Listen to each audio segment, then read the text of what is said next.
పోరాదు పోరాదు పోరాదు మెల్లిగా ఒక్క సీట్ లేవండి ఒక్క సీట్ లేవండి మీరే చెప్పండి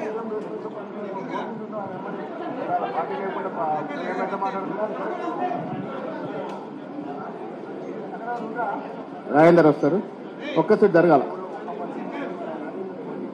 కావ్యమ్మ ఒక్క సీట్ జరగాలి ఒక్క ఏక్ సీట్ తప్ప వస్తారు వస్తారు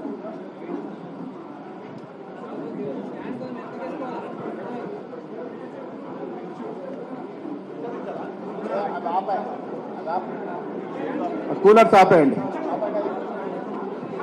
కూలర్స్ ఆఫ్ చేయండి కూలర్స్ ఆఫ్ చేయండి ఇక్కడ కూడా ఆపేయండి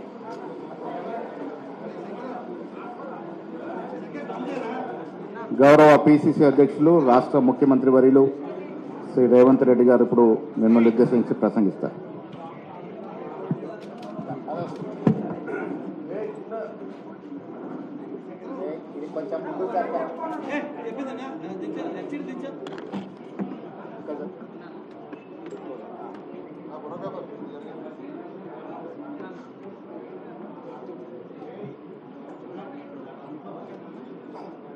ఓకేనా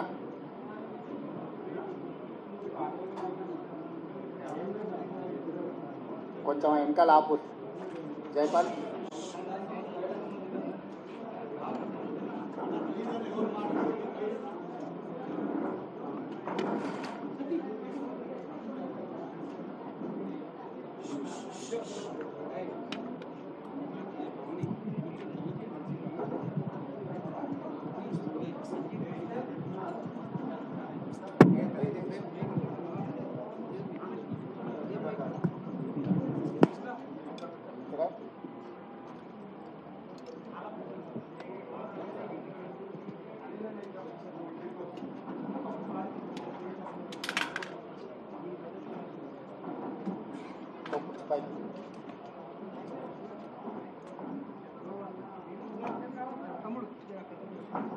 ఓకేనా సోదర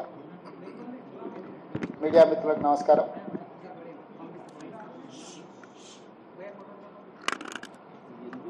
నిన్న దేశవ్యాప్తంగా జరిగిన 18వ పార్లమెంట్ ఎన్నికల సందర్భంగా జాతీయ స్థాయిలో అదేవిధంగా తెలంగాణ రాష్ట్రంలో జరిగిన ఎన్నికలు వచ్చిన ఫలితాలు వాటి మీద ప్రజలు ఇచ్చిన తీర్పుకు సంబంధించి మీడియా మిత్రులతో చర్చించి కాంగ్రెస్ పార్టీ భవిష్యత్ ప్రణాళికను సిద్ధం చేసుకోవాలని ఆలోచన చేస్తున్నాం. ఈరోజు అందుబాటులో ఉన్న మా మంత్రివర్గ సహచరులు శాసనసభ్యులు నూతనంగా ఎన్నికైన పార్లమెంటు సభ్యులతో వచ్చిన ఫలితాలలో కాంగ్రెస్ పార్టీకి సంతోషకరమైన ఫలితాలు వచ్చినాయి. వాళ్ళందరితో కలిసి ఈ సంతోషాన్ని పంచుకోవడం జరిగింది. దేశవ్యాప్తంగా జరిగిన ఎన్నికల విషయంలో నాడు రాహుల్ గాంధీ గారు కన్యాకుమారి నుంచి కశ్మీర్ వరకు 150 రోజులు 4000 కిలోమీటర్లు సుదీర్ఘమైన పాదయాత్ర, ఆ తర్వాత మణిపూర్ నుంచి ముంబై వరకు వారి పర్యటనలు దేశవ్యాప్తంగా ప్రజాస్వామిక వాదులందరినీ ఏకం చేసి ముఖ్యంగా దళితులు, గిరిజనులు, మైనారిటీలు, మహిళలు, విద్యార్థులు, నిరుద్యోగ యువకులు, ప్రజాస్వామిక వాదులందరినీ కూడా సమన్వయం చేసి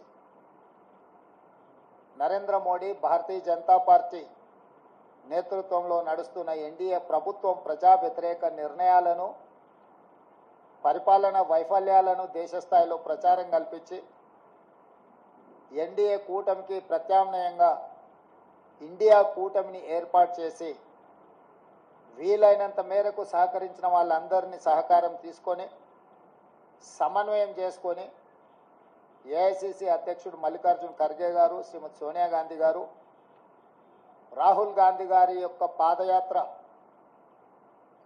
సృష్టించిన ప్రభావాన్ని ప్రజలకు చేరవేయడం ద్వారా ఎన్నికలను నిర్వహించడం జరిగింది.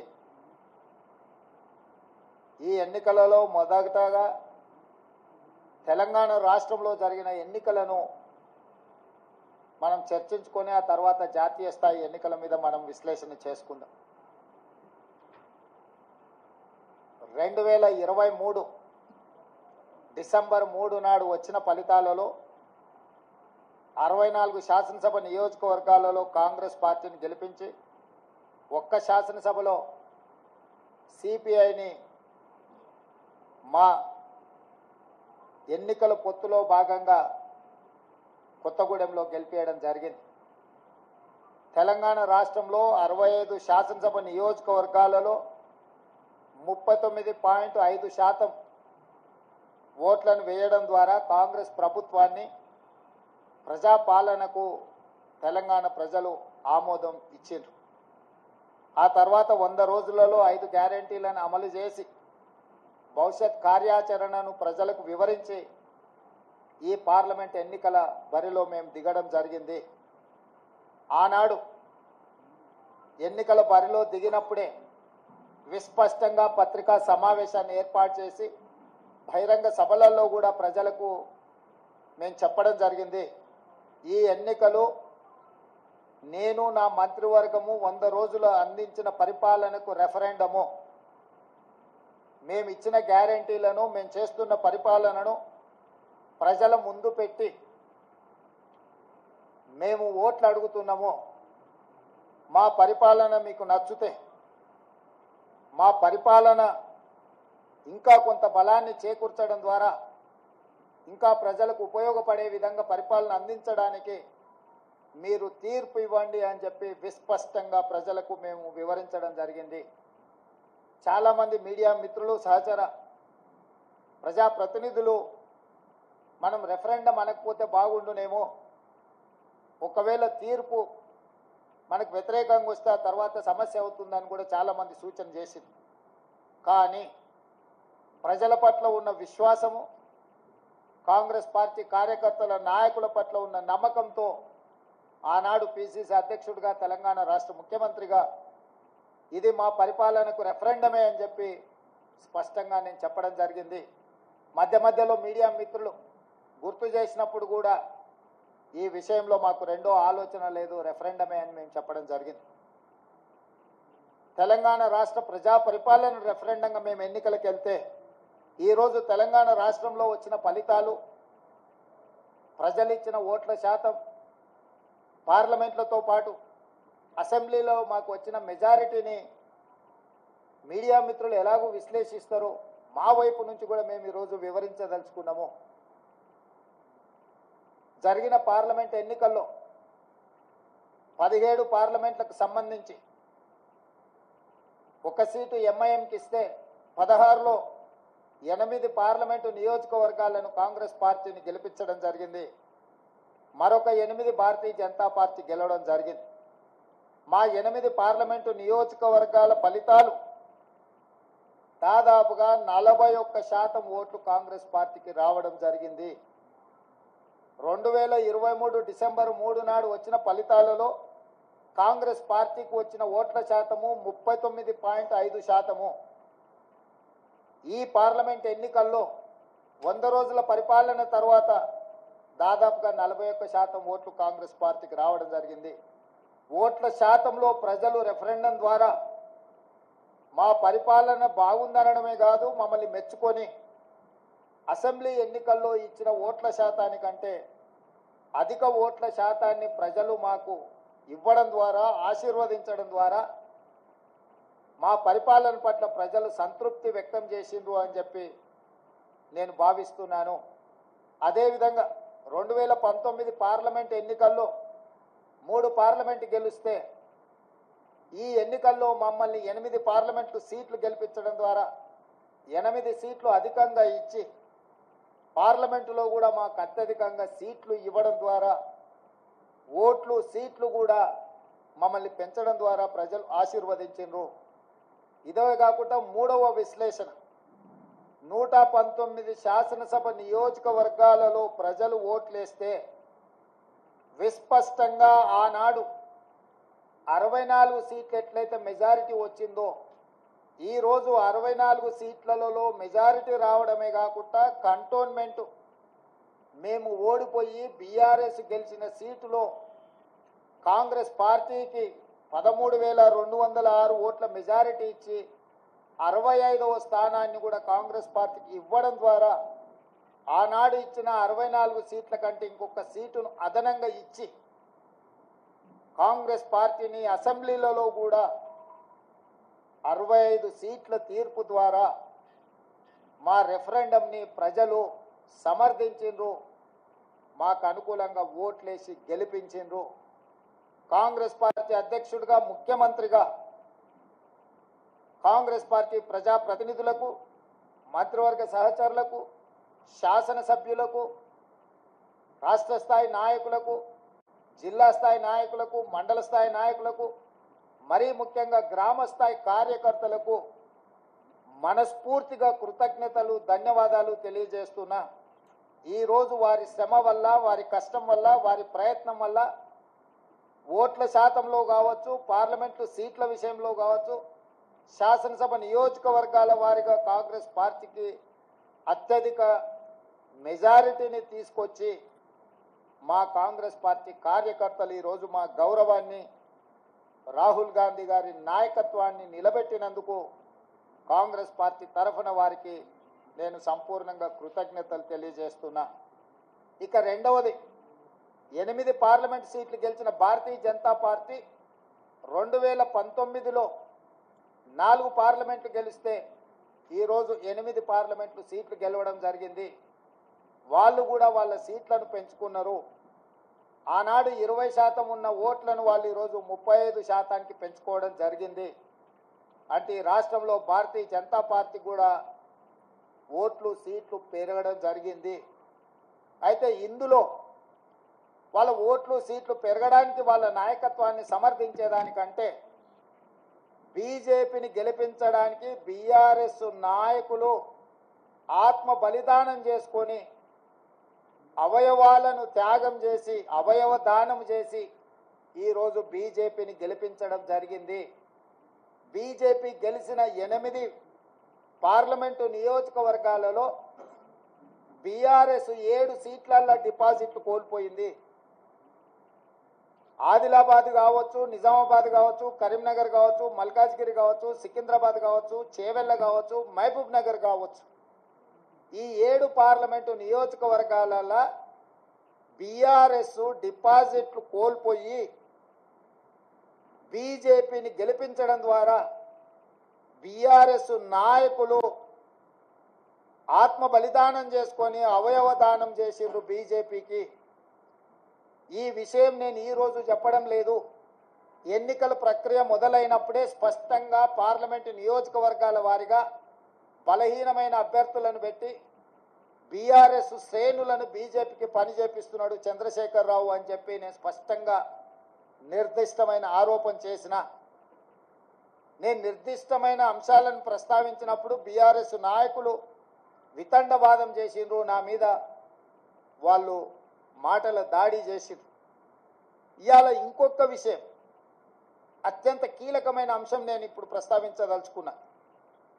2001లో తెలుగుదేశం పార్టీకి రాజీనామా చేసి చంద్రశేఖరరావు గారు సిద్దిపేటలో శాసనసభ్యుడిగా పోటీ చేసినప్పటి నుంచి 2023 డిసెంబర్ వరకు సిద్దిపేట శాసనసభ నియోజకవర్గంలో ఏ రోజు కూడా 25-30 వేల మెజారిటీ నుంచి 1,25,000 మెజారిటీ వరకు ప్రతి సందర్భంలో అది చంద్రశేఖరరావు గారు కావచ్చు, లేకపోతే హరీష్ రావు గారు కావచ్చు, లేకపోతే స్థానిక సంస్థలు కావచ్చు, లేకపోతే పార్లమెంట్ ఎన్నికల్లో కావచ్చు, అత్యధిక మెజారిటీ సిద్దిపేట అసెంబ్లీ నియోజకవర్గంలో బీఆర్ఎస్ పార్టీకి వచ్చింది. కానీ ఈ పార్లమెంట్ ఎన్నికల్లో హరీష్ రావు గారు సిద్దిపేటలో పూర్తి తన ఓట్లను బీజేపీకి బదిలీ చేసిండు. ఇవాళ బీజేపీ రఘునందన్ రావు గారికి 63,000 పైచిలకు ఓట్లు వస్తే బీఆర్ఎస్కు 65,000 ఓట్లు మాత్రమే వచ్చినాయి. ఈరోజు బీఆర్ఎస్ మెజారిటీ సిద్దిపేటలో 2,500 ఓట్లు మాత్రమే. అంటే ఇప్పటి వరకు సిద్దిపేట నియోజకవర్గం మీద పూర్తి ఆధిపత్యాన్ని పట్టును ప్రదర్శించిన బీఆర్ఎస్, కేసీఆర్, హరీష్ ఇద్దరు బీఆర్ఎస్ ఓట్ల మొత్తాన్ని బీజేపీకి, రఘునందన్ రావుకు బదిలీ చేయడం ద్వారా ఈరోజు మెదక్లో కాంగ్రెస్ పార్టీని, ఒక బలహీన వర్గాల అభ్యర్థిని ఓడించడం జరిగింది. మాకు కేవలం సిద్దిపేటలో వచ్చిన మైనస్ వల్లనే ఈరోజు దాదాపుగా మేము మెదక్ పార్లమెంట్ సీటును ఓడిపోవడం జరిగింది.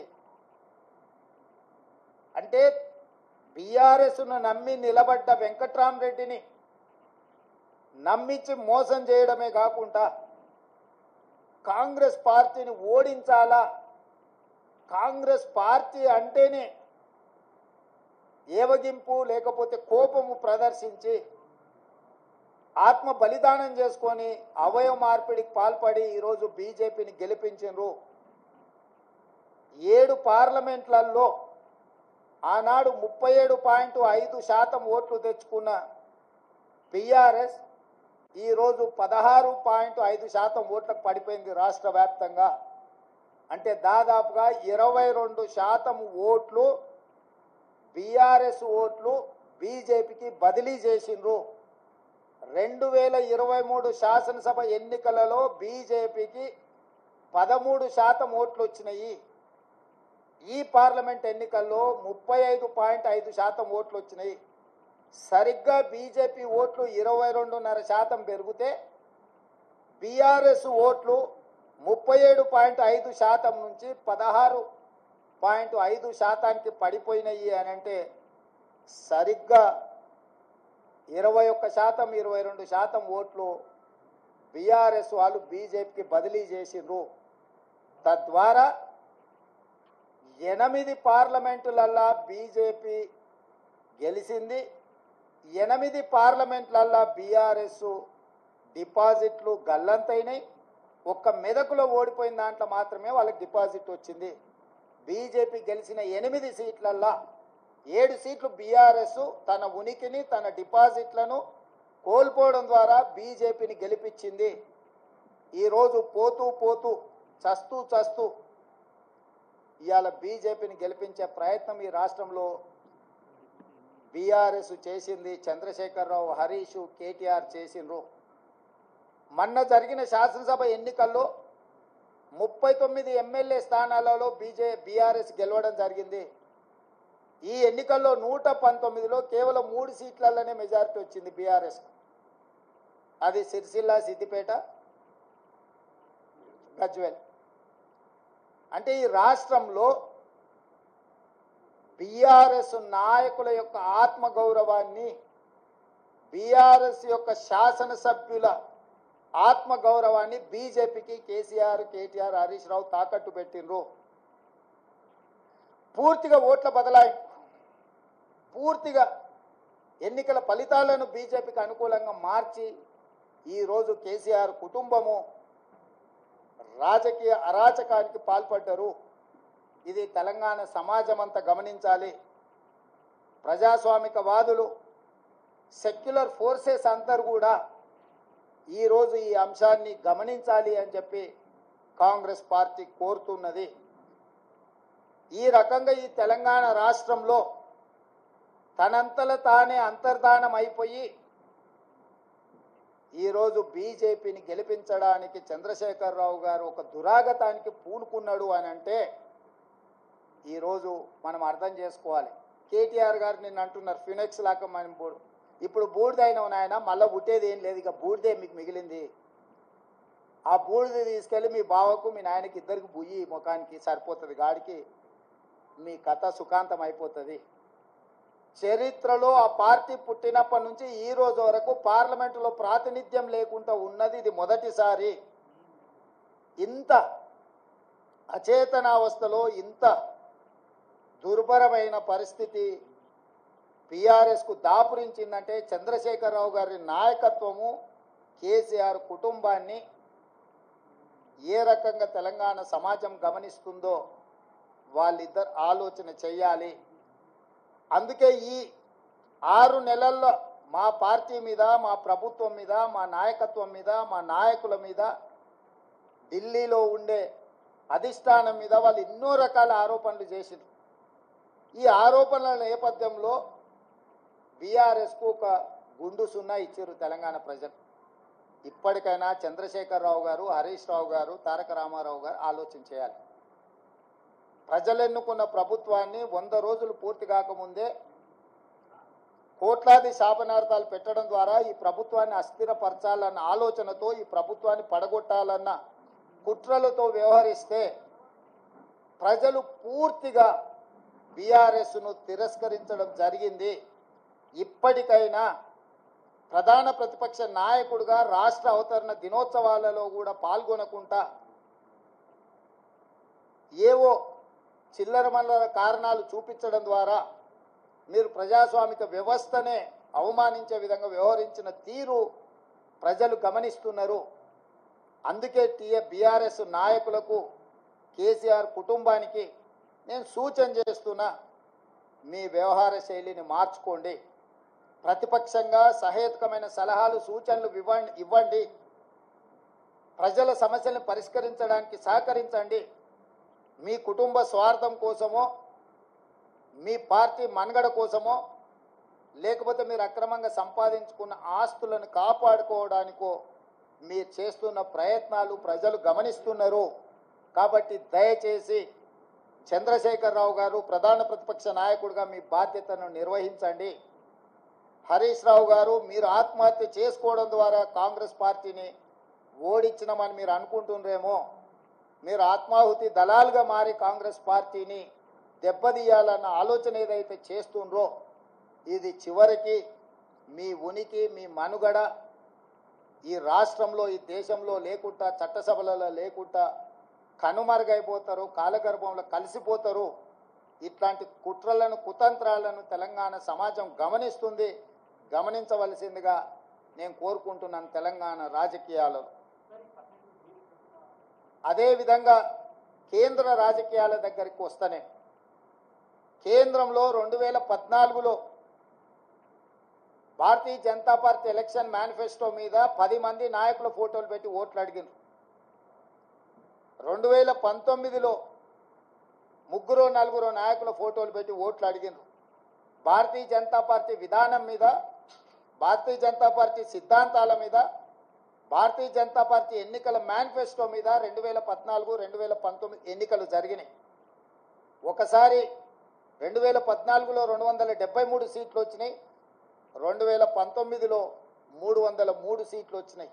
అంటే సంపూర్ణమైన మెజారిటీ భారతీయ జనతా పార్టీకి ఆనాడు దేశ ప్రజలు ఇవ్వడం జరిగింది. 2024 పార్లమెంట్ ఎన్నికల్లో పార్టీని పక్కన పెట్టిండ్రు, సమిష్టి నాయకత్వాన్ని పక్కన పెట్టిండ్రు. మోడీ గ్యారంటీ అని చెప్పి ఏక వ్యక్తి నాయకత్వంలో ఒకే ఒక వ్యక్తి, అది మోడీ గ్యారంటీ అని చెప్పి ప్రజల దగ్గరికి వెళ్ళారు. మోడీ గ్యారంటీ మీదనే మొత్తం ఎన్డీఏ కూటమి యొక్క ఎన్నికల ప్రచార సరళిని నడిపించిండ్రు. 303 సీట్లున్న బీజేపీ 240 సీట్లకు పడిపోయింది. అంటే మోడీ గ్యారంటీని ఈ దేశ ప్రజలు తిరస్కరించిండ్రు. మోడీ గ్యారంటీకి ఉన్న వారంటీ అయిపోయింది. ఇక మోడీ కాలం చెల్లిపోయిండు అని చెప్పి దేశ ప్రజలు తీర్పిచ్చిండ్రు. దానికి సంబంధించి ఈ ఎన్నికల్లో బీజేపీకి, ఎన్డీఏకు 42.9% ఓట్లు వస్తే ఇండియా కూటమికి 41.1% ఓట్లు వచ్చినాయి. దాదాపుగా సరి సమానంగా ఓట్ల శాతం వచ్చింది. సీట్లు కూడా దాదాపుగా పోటీ పడే విధంగా రావడం జరిగింది. జాతీయ రాజకీయాలలో నా విశ్లేషణ, నా డిమాండ్ ఒక్కటే. మోడీ గ్యారంటీ మీద ఎన్నికలకు వెళ్ళిన భారతీయ జనతా పార్టీ మోడీ గ్యారంటీని ప్రజలు తిరస్కరించారు. మోడీ గ్యారంటీకి ఉన్న వారంటీ పూర్తయిపోయింది, కాలం చెల్లిపోయింది. కాబట్టి ఈ దేశ ప్రజలు మోడీ గారిని తిరస్కరించారు. తక్షణమే నరేంద్ర మోడీ గారు ప్రధానమంత్రి పదవికి రాజీనామా చేసి మళ్ళీ ప్రధానమంత్రి పదవి చేపట్టకూడదు. ఎందుకంటే ఆయన నాయకత్వాన్ని ఆయనను చూపించే ఓట్లు అడిగినరు, ప్రజలు ఆయన నాయకత్వాన్ని ఆయన గ్యారంటీని తిరస్కరించారు. కాబట్టి 140 కోట్ల ప్రజల యొక్క తిరస్కారానికి లోనైన నరేంద్ర మోడీ ప్రధానమంత్రి పదవి చేపట్టకూడదు. ఇది 4 కోట్ల తెలంగాణ ప్రజల తరఫున కాంగ్రెస్ పార్టీ నాయకుడిగా నేను డిమాండ్ చేస్తున్నా.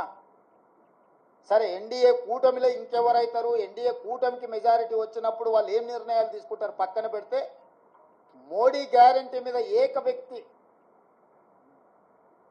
చూపించి మీరు ఓట్లు ప్రజల దగ్గరికి వెళ్తే ఆ ఏక వ్యక్తిని ప్రజలు తిరస్కరించారు. కాబట్టి భారతీయ జనతా పార్టీ నరేంద్ర మోడీ గారిని రాజీనామా అడగాలి, రాజీనామా చేయించాలి. నరేంద్ర మోడీ గారు హుందాగా, విలువలు కలిగిన రాజకీయ నాయకుడిగా, సమాజానికి ఆదర్శంగా నిలబడే వ్యక్తిగా ప్రధానమంత్రిగా రాజీనామా చేసి హుందాగా వారు తప్పుకుంటే వారికి గౌరవం ఉంటుంది. లేదు, నేను ఇట్లనే ప్రధానమంత్రికి కొనసాగుతా, 3వసారి ప్రమాణ స్వీకారం చేస్తా, కుట్రల కుతంత్రాలకు నేను తెరలేపుతా అని నరేంద్ర మోడీ గారు అంటే, వారు చెప్పుతున్న విలువలతో కూడుకున్న రాజకీయాలు చెప్పడానికే తప్ప పాటించడానికి లేదు అని చెప్పి ఈ దేశ ప్రజలు నరేంద్ర మోడీ గారిని తిరస్కరించబోతున్నారు. కాబట్టి భారతీయ జనతా పార్టీ ఇప్పటికైనా ఏక వ్యక్తి అదేవిధంగా అప్రజాస్వామికంగా వ్యవహరించే తీరును మానుకోవాలి. ప్రజలిచ్చిన తీర్పును భారతీయ జనతా పార్టీ గౌరవించాలి అని చెప్పి కాంగ్రెస్ పార్టీ డిమాండ్ చేస్తుంది.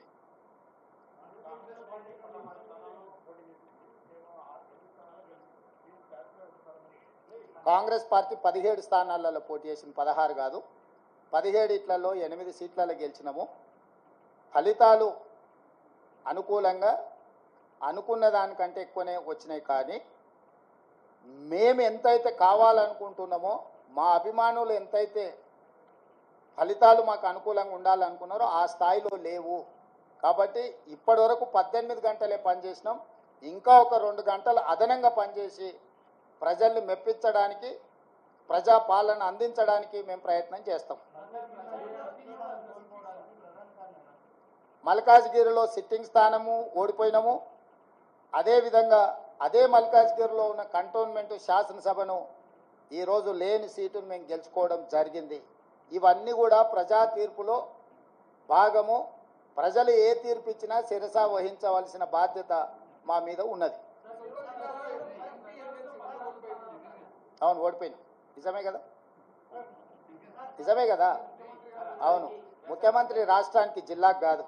పిసిసి అధ్యక్షుడు కూడా రాష్ట్రానికి. రాష్ట్రంలో ఏ సీటు గెలిచినా ఏ సీటు ఓడినా అది నాదే బాధ్యత. ఈ పిసిసి అధ్యక్షుడిగా, రాష్ట్ర ముఖ్యమంత్రిగా రాష్ట్రం నలుమూలలో వచ్చే ఏ ఫలితాలైనా నేనే తీసుకోవాలి. ఈ విషయాన్ని మీరు హుజూరాబాద్ ఎన్నికలప్పుడు గుర్తు చేసిరు, హుజూర్ నగర్ ఎన్నికలప్పుడు గుర్తు చేసిండ్రు, నాగార్జున సాగర్ ఎన్నికలప్పుడు గుర్తు చేసిండ్రు, మునుగోడు ఎన్నికలప్పుడు కూడా గుర్తు చేసిండ్రు. ఇప్పుడు కూడా గెలుపు ఓటములు అన్నిటికీ నేనే బాధ్యుణ్ణి. ఇందులో ఓటమి ఒకరి ఖాతాలో రాసి గెలుపులు నా ఖాతాలో రాసుకునే తత్వం కానీ ఆలోచన కానీ నాకు లేదు. కాబట్టి ఇచ్చిన ఫలితాలు, వచ్చిన ఫలితాలు ఉగాది పచ్చడి లాంటివి. కొంత తీయగా ఉన్నది, కొంత చేదుగా ఉంది, కొంత పుల్లగా ఉంది. కాకపోతే ఓవరాల్గా పచ్చడి అనేది మంచిది. ఇప్పుడు వచ్చిన ఫలితాలను పిసిసి అధ్యక్షుడిగా, రాష్ట్ర ముఖ్యమంత్రిగా ఉగాది పచ్చడి లాగా నేను స్వీకరించదలుచుకున్నా.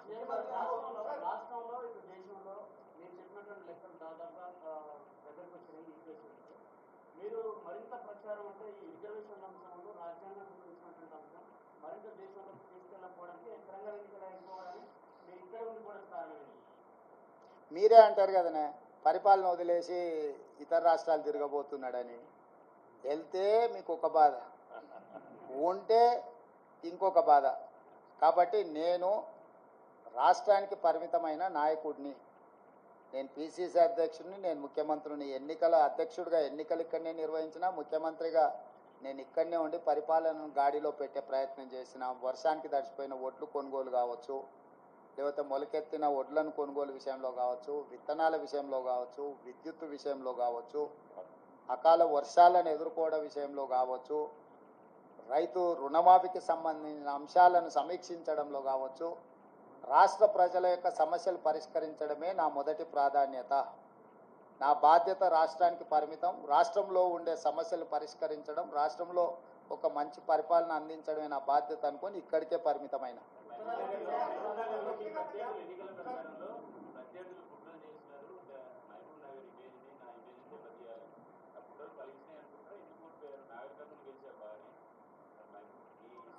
అవును, నా సొంత గ్రామం వచ్చేసి అచ్చంపేట, నల్లమల్ల అడవి, మీకు అందరికీ తెలుసు.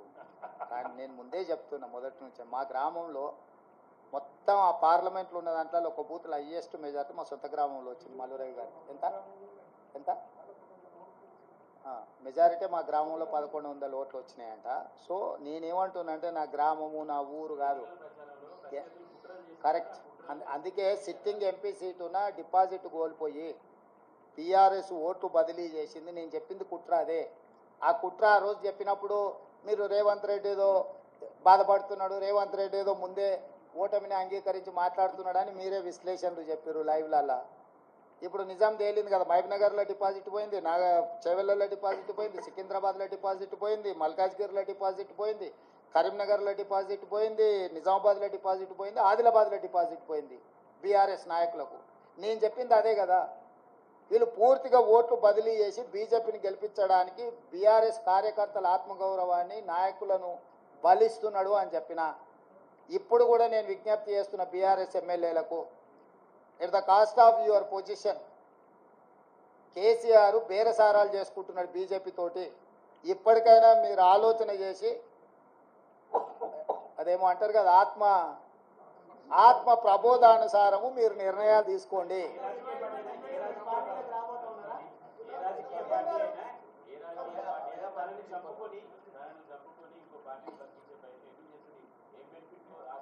ఇక అది కేసీఆర్ చెప్పాలి, నువ్వు అడగాలి. కేసీఆర్ అవయవదానం చేసిండు బీజేపీకి. ఆయన ఆత్మహత్య చేసుకోవడం ద్వారా ఆయన కిడ్నీలు, ఆయన కండ్లు ఇవన్నీ మోడీకి బదిలీ చేసిండు. ఆ బెనిఫిట్ ఏందో, బెయిలా లేకపోతే ఇంకేదన్నా అక్రమ సంపాదన అనేది మీరు విశ్లేషించాలి. మీరు ఎందుకు అన్నీ నేనే చెప్తే మీరెందుకు? రఘు చెప్పండి.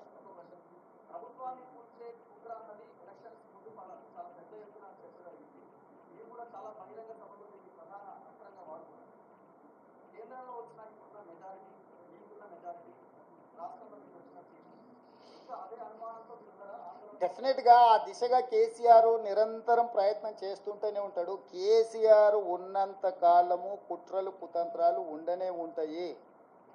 ఎప్పటికప్పుడు తెలంగాణ ప్రజలు అప్రమత్తంగా ఉండాల్సిన అవసరం ఉంది.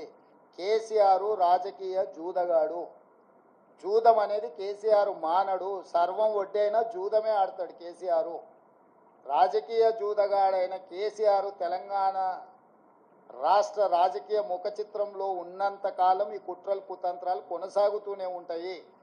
అయితే మహారాష్ట్రలో ఇట్లాంటి కుట్రలు కుతంత్రాలతోని శివసేనను, ఎన్సీపీని చీల్చడం ద్వారా, ప్రభుత్వాన్ని ఏర్పాటు చేయడం ద్వారా నరేంద్ర మోడీ గారు ప్రభుత్వాన్ని ఏర్పాటు చేసిన అని అనుకున్నాడు. కానీ మహారాష్ట్ర ప్రజల తిరస్కారానికి గురై ఈరోజు తలెత్తుకోలేని పరిస్థితులు మహారాష్ట్రలో ఉద్భవించినాయి. కాబట్టి తెలంగాణలో నరేంద్ర మోడీ గారు, బీజేపీ ఇదే రకమైన ప్రయోగం చేస్తారా చేయరా చూడాలి. నెంబర్ 1.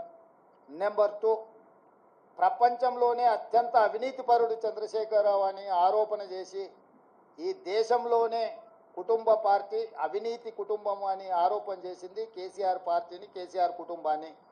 వీళ్ళతో బీజేపీ ఎట్లా జట్టు కడుతుంది, ఎట్లా సమర్థించుకుంటారో బీజేపీ నాయకులు ఇప్పుడు ప్రజలకు వివరించాలి. వీటన్నిటి నేపథ్యంలో ఈ అన్నిటిని విశ్లేషించడానికి ఇంకా కొంత సమయం పడుతుంది.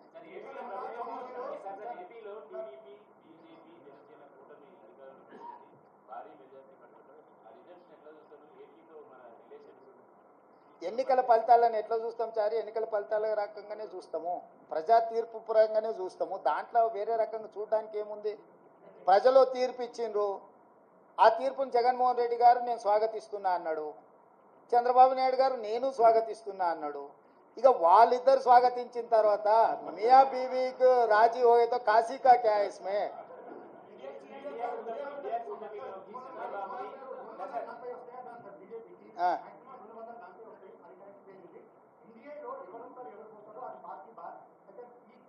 బ్యాక్గ్రౌండ్లో మీరు ఏమైనా చొరవ తీసుకుంటారా మీ ఆర్టీ బాస్ని ఇండియా కాకుండా ఇండియా సపోర్ట్ చేస్తారు నీ సూచన ఏంది రాహుల్?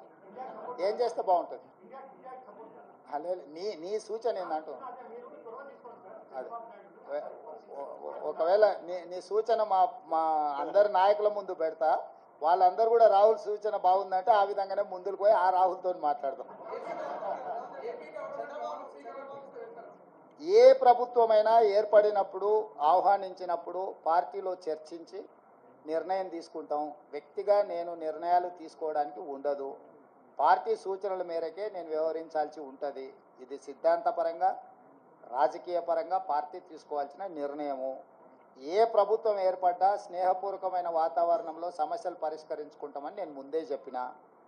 ఈరోజు కూడా నేను ఆ మాటకు ఉన్నా. ఆంధ్రప్రదేశ్లో ఏ ప్రభుత్వం ఏర్పడ్డా ఆ ప్రభుత్వంతో సంప్రదింపులు చేపట్టి రాష్ట్ర సమస్యల్ని శాశ్వతంగా పరిష్కరించుకుంటాము. ఉమ్మడి క్యాపిటల్ చట్టపరంగానే సమస్య పరిష్కారం అయిపోయింది. హైదరాబాద్ నగరం ఇప్పుడు తెలంగాణకు రాజధాని. అంటే ఒక కీలకమైన సమస్య ఆల్రెడీ చట్టపరంగా పరిష్కారం అయింది.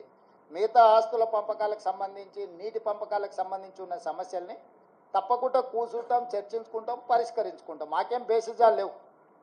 రాష్ట్రం యొక్క అభివృద్ధి, రాష్ట్రం యొక్క అభ్యున్నతి కోసము ఎవరితోనైనా చర్చించడానికి మేము సిద్ధంగా ఉన్నాం, పరిష్కరించుకుంటాం. ఏం ప్రభాకర్?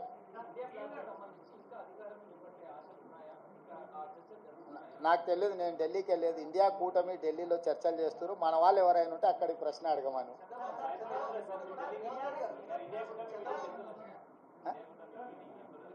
ఇండియా కూటమిలో జాతీయ నాయకులు, ఆ కూటమిలో ఉన్న వివిధ భాగస్వాములనే ఇప్పటికి పిలిచిండ్రు.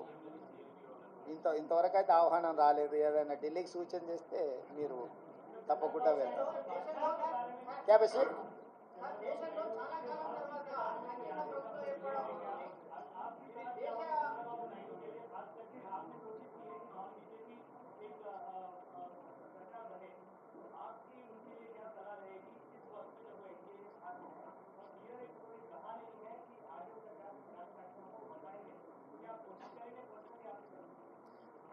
जहां तक मेरा सुझाव मोदी जी को, मोदी जी का गारंटी की वारंटी खत्म हो चुकी है. इसीलिए मोदी जी तुरंत जिम्मेदारी लेकर इस्तीफा दिए तो प्रधानमंत्री कुर्सी को उनके लिए शोभा है.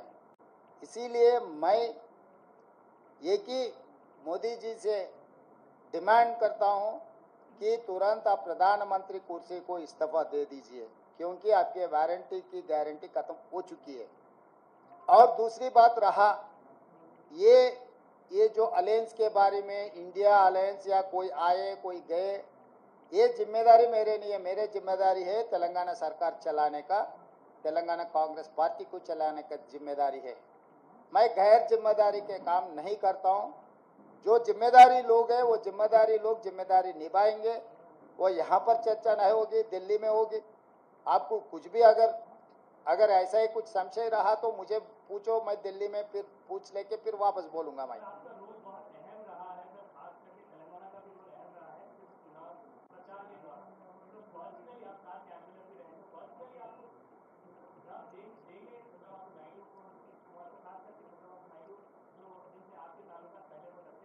अरे सबसे सबका ताल्लुकात है, कौन किससे पहचानते नहीं. जितने सारे लोग हैं, नीतीश कुमार जी पहले कांग्रेस पार्टी के साथ भी काम किए, बहुत सारे लोग कांग्रेस पार्टी के साथ किए, सो वाले आज एनडीए के अलायंस में है, या एनडीए में जो लोग हैं अभी इंडिया अलायंस में भी है. ये सब सारे प्रदेश लेवल पे चर्चा नहीं होने वाले हैं, नेशनल लेवल पे चर्चा होने वाले हैं. नेशनल लेवल पे अभी अलायंस का, इंडिया अलायंस का कुछ मीटिंग चल रहा है. मीटिंग में जो तय करेगा वो हिसाब से इंडिया अलायंस आगे जाएगा. కేంద్రంలో కాంగ్రెస్ అధికారంలోకి వస్తే స్పెషల్ స్టాటస్ ఇస్తామని అన్నది హామీ ఇచ్చారు. ఇవాళ కేంద్రంలో అధికారం ఎన్డీఏ ఓటమి అటువంటి ఆఫర్ ఏమన్నా చంద్రబాబు ఇచ్చి మేము మా దాంట్లో చేరితే మీరు అనుకుంటున్న తెలంగాణ ఆంధ్రప్రదేశ్ ప్రజలకి స్పెషల్ స్టాటస్ ఇస్తాం. నిన్న రాహుల్ గాంధీ గారి పత్రికా సమావేశం చూస్తే మీకు అందరికి స్పష్టత వచ్చి ఉండాలి. ఆంధ్రప్రదేశ్ రాష్ట్రానికి ప్రత్యేక హోదా మా మన్మోహన్ సింగ్ గారు ఇచ్చిండ్రు. మన్మోహన్ సింగ్ గారు ఇచ్చిన మాటకు పార్లమెంటులో చేసిన చట్టానికి కాంగ్రెస్ పార్టీ కట్టుబడి ఉన్నదని రాహుల్ గాంధీ గారు విస్పష్టంగా ఆంధ్రప్రదేశ్కు హామీ ఇవ్వడం జరిగింది. ఇది చట్టబద్ధతతో కూడుకున్న హామీ, ఎన్నికల హామీ కాదు. అది 2014లోనే రాష్ట్ర పునర్విభజన చట్టంలో నాటి ప్రధానమంత్రి మన్మోహన్ సింగ్ గారు ఆంధ్రప్రదేశ్కు ప్రత్యేక హోదా ఇస్తామని చెప్పడం జరిగింది. నిన్న జరిగిన రాహుల్ గాంధీ గారు మల్లికార్జున్ ఖర్గే గారు పత్రికా సమావేశంలో రాహుల్ గాంధీ గారు ఈ అంశాన్ని పునరుద్ఘాటించిండ్రు. మేము కట్టుబడి ఉన్నాము అని. ఎవరికైనా ఎలాంటి శశబిషలు అనుమానాలు అక్కర్లేదు. ఆనాడు పార్లమెంటులో చేసిన చట్టానికి కాంగ్రెస్ పార్టీ కట్టుబడి ఉంది.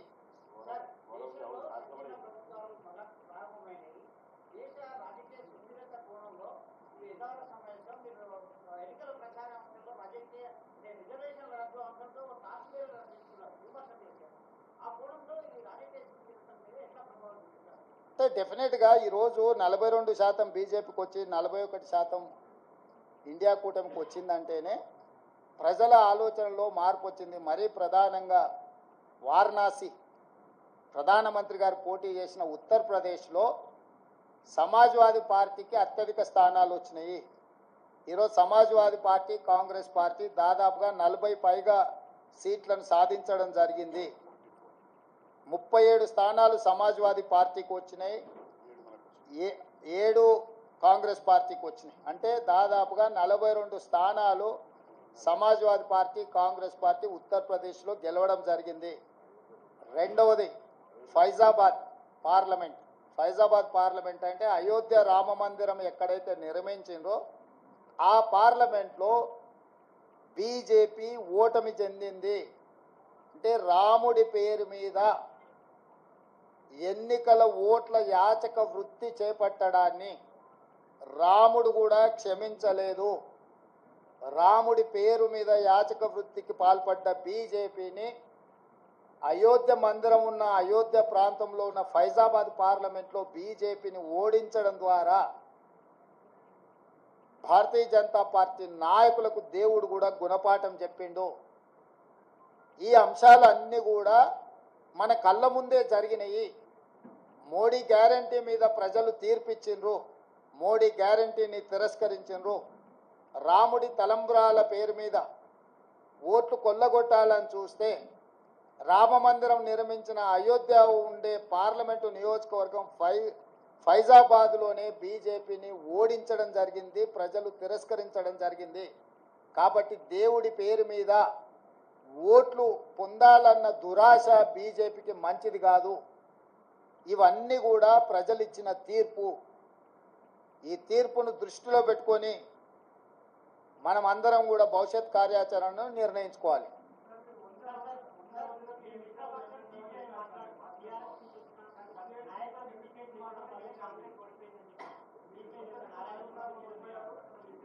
వాళ్ళ ప్రజాస్వామ్యంలో ఎవరి అభిప్రాయాలు వాళ్ళు స్వేచ్ఛగా చెప్పొచ్చు. వారి స్వేచ్ఛను నేను హరించను. వారు స్వేచ్ఛగా అభిప్రాయాలు చెప్పొచ్చు. Thank you.